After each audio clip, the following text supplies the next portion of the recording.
Oke, ada Halo, halo. Shalom. Shalom. Gimana kabarnya Elia?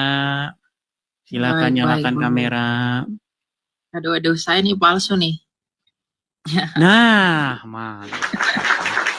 Gimana kabar Elia? Baik, baik, baik, baik, Bang. Iya. Apa kabar di sana? Baik, puji Tuhan baik. Kapan nih mau datang main-main ke sini? Waduh, aku nggak bisa datang ke sana. Aku kan kemarin ngurus visa ditolak. Nggak bisa. Oke. Ya pelan-pelan lah. Ya, jadi aku cuma mau ini aja sih, Bang, mau sampaikan ya ke teman-teman. Ya, kalau apologetika itu kan kita saling support ya. Jadi bukan saling inilah sirik-sirikan, iri-irian, karena apa sih alasan kita untuk begitu? Karena kan kita melayani Tuhan yang sama gitu. Aku secara pribadi banyak belajar dari Bang Edis ya untuk bagaimana cara kita melawan mereka yang sebelah, dari yang lain-lain juga yang mungkin saat ini jadi rivalnya gitu.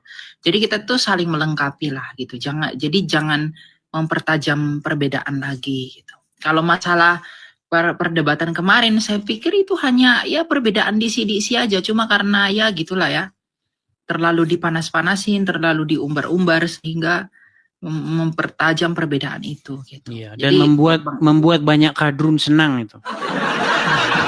Iya. Jadi buat Bang Edis ya semangat terus aja sih untuk visi-visi yang dari Tuhan yang akan mau disampaikan. Karena kita nggak tahu loh, yang aku lihat ya, yang dari pelayanan yang Bang Edis lakukan ini itu banyak tuh yang udah Kristen jadi yang sebelah pada balik-balik lagi. Ya, banyak sekali. Yang pada mualaf itu akhirnya memang sudah meninggalkan Islam lagi. Begitu. Iya, pada balik lagi gitu loh. Karena mereka sadar betapa buruknya ajaran itu gitu. Kalau kita di Indonesia memang ya mungkin dengan cara Bang Edis tuh nggak mampu, nggak bisa karena ya demi sustainability pelayanan kan, tahulah ya gimana ya gitu. Tapi jadi teman-teman, maksud saya gini ya, semua orang punya ladangnya, semua orang punya talenta, semua orang punya bidangnya. Ada yang menanam, ada yang menyiram. Jadi ya saling support lah gitu. Nah, iya, betul. dan kita Itulah tahu makanya teman-teman, iya. prioritas yang penting mana gitu. Kalau Iya. teman-teman mau bantu dengan apa yang dilakukan Bang Edis ya silahkan gitu. Aku kalau banyak duit aku bantu nyokap Bang. Jadi kalau memang benar-benar tulus begitu ya, kenapa tidak senang dengan pekerjaan yang sama-sama pekerjaan kita gitu. Kalau tulus. Tapi kalau ada sudah motif-motif tertentu ya seperti itu. Motifnya sudah beda gitu. Meskipun ada kekurangan di antara kita masing-masing ya dimaklumi aja gitu loh. Saling menutupi aja gitu. Bukan malah dikorek-korek apalagi mengumbar-ngumbar, itu kan nggak bagus. Betul sekali.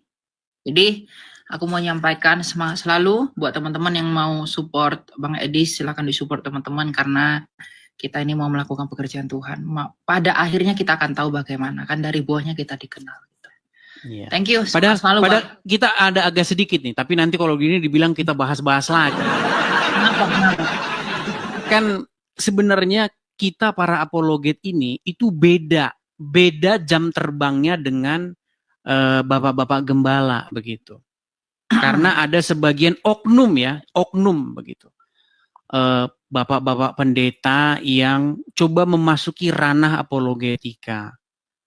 Padahal saya ini berdebat dengan orang Islam, kalau misalnya bisa dihitung, mungkin udah ribuan kali saya debat dengan orang Islam. Tapi jadwal khotbah saya jauh di bawah bapak-bapak pendeta. Makanya saya kalau khotbah nggak bisa, saya gagu-gagu kalau khotbah. Jangankan khotbah, doa saja, mimpin doa saja saya gagu-gagu. Begitu, karena memang jam terbang saya tidak di situ. Begitu. Jadi maksud saya begini, kemarin itu kita sudah membawa satu argumen yang airtight itu ya. Maksudnya yang tidak ada celah bagi Muslim untuk menjawab gitu. Itu sudah, iya, kita sudah bikin itu satu bahasa yang bagus. Jadi Muslim nggak akan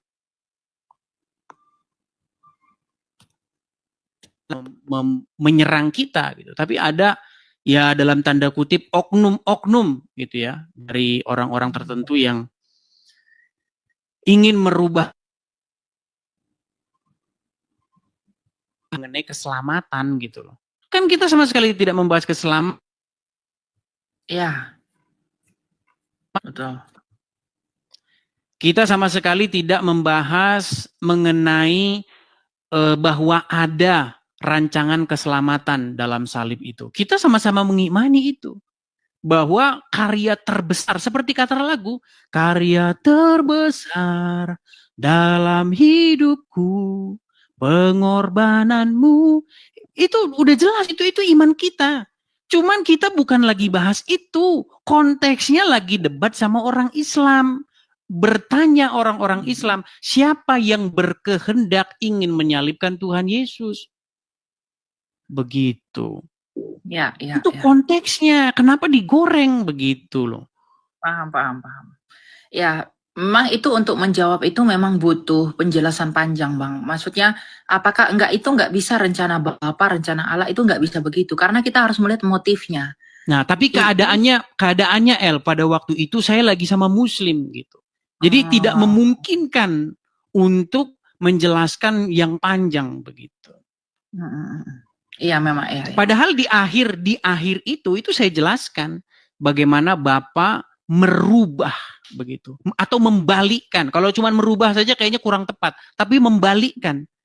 Jadi rencana iblis dengan rencana Bapa di surga itu selalu kontraproduktif. Ya. Betul. Ya, jadi motivasinya berbeda lah melalui salib. Itu kita juga punya ayat-ayat kan. Jadi Tuhan Yesus mengizinkan dirinya diperlakukan busuk oleh iblis itu karena dia ingin melakukan karya yang besar dari salib itu. Betul sekali. Jadi karya yang baik yang kita terima dari salib yaitu dari Allah karena pihak Allah sendiri yang melakukannya. Tapi motivasi yang buruk melalui salib kepada Kristus itu nggak boleh disangkali itu dari iblis. Karena iblis yang ingin menghancurkan gitu loh. Jadi jangan pada akhirnya nanti kita sampai kepada pemahaman yang ya aku juga ngomong begini banyak orang bilang keliru kok tapi capek juga. Jadi ya udahlah gitu. Iya. Maksud saya gini, ini tetap kepada teman-teman ya, kepada teman-teman. Gini, kami ini udah biasa gitu loh di medan pertempuran, di medan perdebatan. Jadi kami ini sudah memilih diksi-diksi yang tidak menimbulkan celah. Begitu. Karena kalau misalnya Bapa dan Iblis punya sama-sama tujuan ingin menyalibkan Yesus, itu bukan paham kekristenan. Ya, begitu. Ya. Kalau motivasinya sama, ya itu bukan kekristenan. Iya. Seolah-olah Bapa dan Iblis saling kerjasama atau Bapa memperalat Iblis untuk melaksanakan acaranya. Rancangannya tidak, justru Bapak itu bukan mau memperalat, tetapi Bapak itu membalikkan rencana iblis. Itu contoh-contoh begitu banyak loh. Iya, contoh-contoh begitu dalam kehidupan kita sehari-hari itu banyak. Di dalam Bible juga ada. Misalnya seperti contoh yang menimpa Yusuf. Bagaimana saudara-saudara Yusuf itu ingin melenyapkan Yusuf. Mereka ingin membinasakan atau menyingkirkan Yusuf dari keluarga. Ditolak Yusuf itu oleh saudara-saudaranya. Tetapi bagaimana Tuhan Bapa di surga itu merubah rancangan itu. Rancangan jahat itu dirubah menjadi keselamatan. Berkat bagi banyak bangsa-bangsa. Jadi jangan dikira bahwa Bapa di surga yang merencanakan pembuangan Yusuf ke sumur. Bukan. Itu tetap saja rencana jahat. Dan Bapak itu rencananya tidak pernah jahat.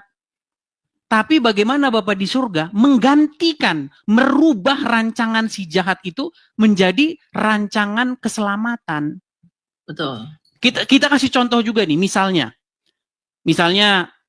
Bang, kalau Elia saya panggil Bang juga salah sih ya, karena umur masih di bawah saya juga ya. Misalnya Elia ini punya satu rumah, rumahnya gubuk yang reot misal.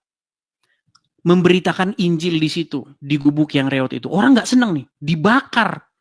Nah, tujuan membakar ini apa? Tujuan membakar ini kan untuk melenyapkan rumah itu, untuk melenyapkan tempat pemberitaan Injil itu. Tapi karena Elia memegang teguh firman Tuhan, dia tidak membalas kejahatan. Dia teguh memegang firman Tuhan. Akhirnya apa? Akhirnya banyak orang simpati. Dibangun rumah itu yang tadinya gubuk reot, dibangun jadi rumah besar. Itu contoh bagaimana Tuhan mengganti rancangan iblis yang ingin membinasakan, malah kebalikannya. Jadi iblis itu kalau menghadapi orang-orang yang beriman, iblis kalau menghadapi orang-orang ini, itu malah jadi senjata makan tuan bagi dia. Ya, ya. Begitu. Jadi salib itu digunakan untuk melenyapkan Tuhan Yesus, tapi justru salib itu malah menjadi kemenangan. Ya, Begitu. ya. Itu bukan cuma Bang Edis yang ngomong gitu ya teman-teman. Jadi ada juga Bapak Gereja mengatakan begini di Ortodoks kalau nggak salah. Dia bilang begini, penipu telah tertipu oleh tipuan sendiri. Jadi si iblis ini itu berpikir bahwa dengan membumbun Yesus, Yesus kalah. Tapi ternyata karena mereka lihat, oh Yesus ini lemah, Yesus ini kayak puasa, haus, lapar lah. Tapi ternyata itu seperti ikan makan umpan. Dia lihat cuma ikan doang dimakan nggak apa-apa. Ternyata ada kail yang mengaitkan dia. Artinya apa yang dia lakukan, yang dia pikir enak, itu ternyata membuat dia bahaya. Iya, makanya kontraproduktif begitu. Dia pikir itu jalan untuk melenyapkan, ternyata malah menghabisi dia sendiri gitu loh. Iya, betul. Begitu. Makanya iblis itu yang tadinya berpikir melalui salib dia bisa menelan Kristus, justru Kristuslah yang menelan, menginjak kepala iblis itu melalui salib itu. Karena iblis itu malu dengan salib, maka muncullah ajaran Yesus tidak tersalib. Nah, itu sekarang yang kita hajar gitu loh. Iya, gitu. Jadi jangan kalian bilang saya sepakat dengan Juma. Sejak kapan saya sepakat dengan Juma? Enggak. Lihat penjelasan saya sampai akhir gitu loh. Betul. Begitu. Jadi sekarang ini yang kita lawan itu seperti itu. Melawan sebuah ajaran penghinaan terhadap karya terbesar Tuhan kita, yaitu wafat di kayu salib. Kematian Sang Mesias di atas kayu salib itu karya puncak itu. Makanya dia katakan telah selesai. Itu karya puncaknya. Begitu. Jika orang berkata bahwa Yesus tidak mati di salib, itu penghinaan yang luar biasa. Gitu. Kepada karya Tuhan Yesus itu. Betul. Dibilang Tuhan Yesus kabur dari salib. Kayak nabi tetangga yang pengecut. Nggak bisa begitu. Tuhan Yesus justru menggantikan di atas salib lah. Tuhan Yesus menggantikan ketidaktaatan kita melalui ketaatannya. Karena kasihnya. Mengapa Yesus dikatakan taat di kayu salib? Karena dia mau taat mengikuti kehendak Bapa. Karena Bapa tahu melalui keinginan jahat iblis ini, Bapa ingin menginjak iblis itu melalui rencana busuk iblis sendiri. Iya, seperti itu. Jadi marilah kita pahami Bible kita. Bible kita ini bukan omong kosong barang tidak berharga gitu. Ada satu keselamatan besar di dalamnya. Seperti itu. Bagaimana kita itu harus hidup. Tuhan Yesus itu mengajarkan hidup ketaatan kepada Bapa. Gitu loh. Dan iblis nggak seneng itu. Iblis tidak suka model atau gaya hidup seperti Tuhan Yesus. Nggak seneng. Taat, nggak seneng. Makanya iblis tuh berusaha membinasakan, termasuk menakut-nakuti dia dengan hukuman mati itu, salib itu. Apa Yesus takut? Enggak. Ya, waktu Tuhan Yesus berdoa di Taman Getsemani, ya gentar. Tetapi dia berkata, bukan kehendakku yang terjadi. Ya. Dan iblis juga berusaha mencoba Yesus kan dari padang gurun setelah dibaptis lah segala macam. Jadi memang motivasi iblis ini selalu ingin menghancurkan Yesus teman-teman. Karena dia bawa kebenaran. Dia lahir aja pengen dibunuh. Dia melayani aja mau dicobai. Bahkan pada akhirnya dia mau ingin menghantam Yesus dengan salib. Tapi justru Yesus kan dikatakan dalam Filipi yang walaupun dalam rupa Allah, ia tidak menganggap kesetaraan dengan Allah. Di Ibrani sebagai juga milik yang dipertahankan. Ya, di Ibrani juga dikatakan, ia juga mengalami kelemahan-kelemahan seperti kita. Ya artinya Tuhan Yesus ketika datang ke dunia ini penampakannya seperti manusia biasa. Dan itu iblis tuh tertipu. Mereka berpikir, wah ini manusia biasa nih, ini nih, aduh lemah nih pastinya nih. Ya sekalipun mereka lihat Yesus bermujizat dan lain sebagainya, karena menggeser posisi kuasa-kuasa ahli Farisi, maka itu kesempatan iblis untuk menghancurkan Yesus. Tapi ternyata mereka tertipu. Jadi salib itu yang tadinya adalah eh, keinginan iblis untuk menghancurkan Yesus, tapi justru melalui salib yang samalah Tuhan Yesus mengalahkan iblis itu. Dan yang kita terima adalah kemenangan Kristus, maka sekarang karya keselamatan dari salib itu datang dari Allah kita, karena Allah kita lah yang mengubahkan makna dari salib itu. Iya, itu. Jadi supaya teman-teman kalau pakai salib ngerti makna di baliknya begitu. Jangan seperti tetangga sebelah pakai bulan nggak tahu bulannya dari mana datangnya. Gitu. Kepala Dewi Aprodit. Iya. Jadi maksudnya supaya begini teman, inilah kami para apologet itu teman-teman. Kami ini punya jam terbang begitu. Jadi kami ini ngerti kok. Kami akan mencari sebuah diksi, kami akan merangkai sebuah kosakata di mana bangunan kosakata yang kami bangun itu tidak bisa ditembus oleh pertanyaan-pertanyaan selanjutnya. Gitu loh. Itu yang kami lakukan, teman-teman. Jadi yang bukan apologet, oknum-oknum pendeta, ya khotbahlah di gereja, itu kan bagus juga, itu pekerjaan Anda begitu. Saya malah senang kalau Anda khotbah, saya malah dengerin gitu loh. Aku juga khotbah di gereja, Bang, karena aku tiap hari Minggu tuh ada khotbah di gereja. Cuma gini, kalau aku berhadapan dengan dengan ya sebelah itu, dengan aku berhadapan dengan jemaat itu beda apa yang mau disampaikan gitu loh. Yeah. Jadi caranya itu mengkontekstualisasikan pesannya itu beda, meskipun intinya sama gitu. Menurut aku gembala-gembala atau para hamba Tuhan saat ini pun ya kebanyakan sih mengerti dengan apologetika kita. Cuma ya tahulah ada orang yang menentang dan lain sebagainya. Yang pertama, karena memang punya doktrin yang berbeda, itu yang pertama. Oknum, yang kedua, oknum. Iya, oknumnya itu punya doktrin yang berbeda dengan kita, ya enggak masalah, enggak apa-apa. Tetapi yang kedua juga ada yang memang dengan niat yang lain-lain lah gitu. Tapi sekalipun kita memang berbeda pandangan, berbeda dogma dalam hal memandang penyaliban itu, misalnya katakanlah begitu, itu enggak kita jadikan untuk alasan kita berpecah dalam semangat apologetika kita. Apalagi kita sama-sama berapologet juga. Tapi harusnya saling mediasi, saling tanya. Jadi akhirnya salah paham. Jadi enggak mengedepankan ego untuk, oh ini nih gua nih, ini nih enggak. Tapi diharmonisasikan gitu loh.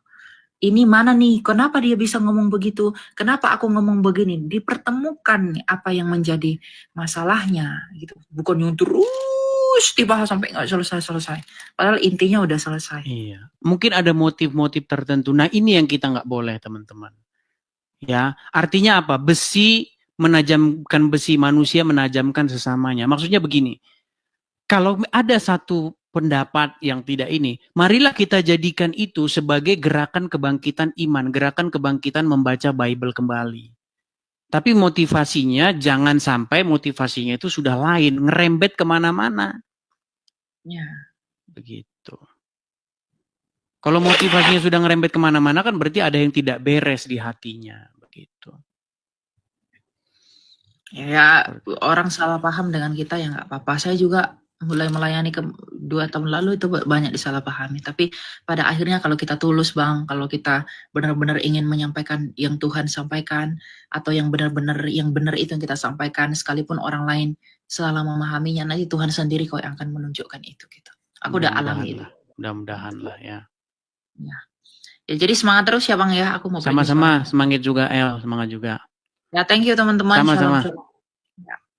Oke, ya itulah teman-teman. Jadi teman-teman